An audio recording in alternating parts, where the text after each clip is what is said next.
j'espère que vous allez bien. Alors aujourd'hui, on a deux parties pour l'entraînement. Donc on a d'abord un travail de force avec un minimum de 10 minutes de 3 à 7 strict pull-up. Et ensuite, on a un WOD for time de 30, 20, 10, 20, 30, dumbbell snatch alterné, wall ball et push-up. Donc pour le WOD, ça fait quand même 110 répétitions. N'hésitez pas, si c'est trop, à venir scaler au niveau du volume et faire plutôt 20, 15, 10, 15, 20. Vous pouvez partir sur le WOD sur des grosses séries, mais attention à la congestion. C'est pas le moment de bloquer sur des mouvements. Donc pour les strict pull-up, on vient en suspension, les bras bien tendus, on serre les abdos, on active les dorsaux et on vient passer le menton au-dessus de la barre. Si les strict pull-up c'est difficile, vous pouvez aussi scaler en mettant des élastiques. Si vous ne pouvez pas faire les pull-ups, si vous n'avez pas de barre, n'hésitez pas à faire ça en rowing, avec une charge lourde. Pour le WOD, donc les dumbbell snatch alternés, donc on a bien les deux têtes du dumbbell qui touchent au sol et d'un seul mouvement, on emmène le dumbbell au-dessus de la tête. On verrouille bien les bras au niveau des oreilles à chaque mouvement. Les wall ball, donc avec notre med ball, on vient faire un squat et on repousse la balle sur la cible. Si vous n'avez pas de cible pour faire de wall ball ou pas de med ball, vous pouvez remplacer ce mouvement par des thrusters. Les push-ups, donc en position de planche active, on va venir toucher la poitrine au sol et repousser tout en gardant les coudes bien proches du corps. Alors pour commencer l'échauffement, je vous propose de faire de la mobilité. 30 secondes de squat cheville et 30 secondes de prayer lat stretch de chaque côté. Donc les squats chevilles, on vient en squat profond et on vient bouger autour de ses chevilles pour aller chercher une amplitude importante. Ça permet d'échauffer vos chevilles pour les wall balls ou les thrusters. Ensuite le prayer lat stretch, donc on vient comme en position de l'enfant, à genoux, les bras tendus, sauf qu'on emmène nos mains d'un côté, 30 secondes, et ensuite de l'autre côté, 30 secondes. Ça permet d'étirer un peu plus le côté.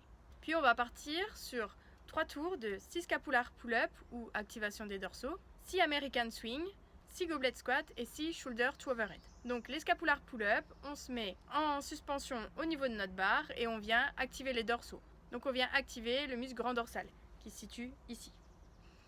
Si vous n'avez pas de barre de suspension, ça vous pouvez faire des activations de dorsaux, donc avec un dumbbell ou un kettle en position de rowing où vous venez juste rapprocher vos omoplates l'une de l'autre. Attention, les épaules ne se lèvent pas, c'est bien les omoplates qui se rapprochent dans le dos. Les American swing, donc avec notre kettle ou notre dumbbell, on passe la charge entre les jambes et d'un seul mouvement, on l'emmène au-dessus de la tête. On essaye de garder notre charge près de soi, de venir fléchir les coudes et d'emmener notre charge au-dessus de la tête. On serre toujours bien les abdos et les fessiers.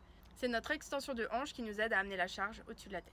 Ensuite, le goblet squat, donc un squat avec notre charge, on pousse bien les fesses vers l'arrière, on reste le poids dans les talons, on casse la parallèle et on se redresse. Et les shoulder to overhead, donc notre charge démarre au niveau des épaules et on l'emmène d'un seul mouvement au-dessus de la tête.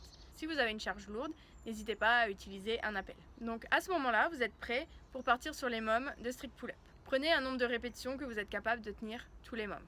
Ensuite, on va partir sur un travail de push-up. Donc vous allez pouvoir commencer par 4 x 20 secondes de planche active.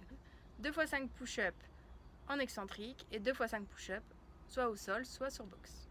Donc on se met en planche, on active bien les dorsaux, on serre les abdos, les fessiers. Ensuite, on va faire 2 x 5 push-up en excentrique. Donc c'est les push-up où on va venir contrôler la descente. Donc vous vous mettez en position de planche, vous descendez la poitrine au sol, en gardant les coudes proches de vous et pour remonter, vous pouvez vous aider des genoux. Ensuite, vous pouvez faire 2 x 5 push-up normal sur box ou au sol en fonction de vos capacités. Je préfère que vous preniez une box ou une table, une chaise plutôt que de mettre les genoux sur le sol. Ça permet de travailler un peu plus le gainage. Ensuite, vous pouvez partir sur un Tabata. Donc le Tabata, 8 x 20 secondes de travail, 10 secondes de repos. 2. Un burpees, sachant qu'on rajoute un burpees à chaque tour. Donc les premières 20 secondes de travail, vous aurez un burpee, ça ira. Et vous finirez le 8e tour avec 8 burpees. Il faudra accélérer un petit peu plus à ce moment-là. Donc les burpees, on pense bien, on touche la poitrine au sol, on se redresse et on fait un saut vertical. On se redresse totalement. Et pour finir l'échauffement, on va partir sur 2 tours de 6 dumbbell snatch alternés, 6 wall ball et 6 push-up. Voilà, alors n'hésitez pas à bien se caler au niveau du volume pour le WOD. Et moi je vous souhaite bon courage. À la prochaine, salut!